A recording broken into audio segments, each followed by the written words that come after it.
Hello everyone, this is National Machinery. Behind me is one set of our special designed mobile dry mix concrete batching plant. These two bins are the aggregate bin for the sand and stone, and this is a small cement silo capacity 14 tons.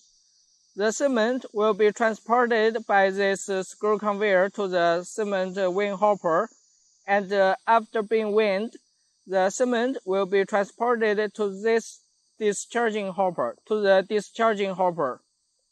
This is a water wind hopper, and above is an additive wind hopper. This is the aggregate wind hopper. The aggregate, after being wind, will be transported by the conveyor belt to the discharging hopper.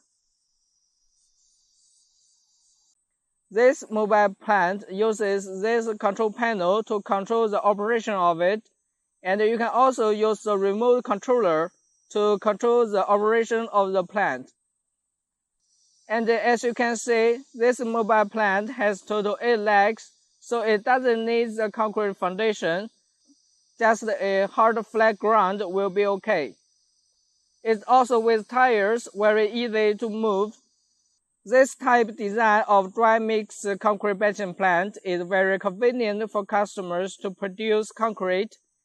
We already sold many sets to our customers. Welcome to contact us if you are interested.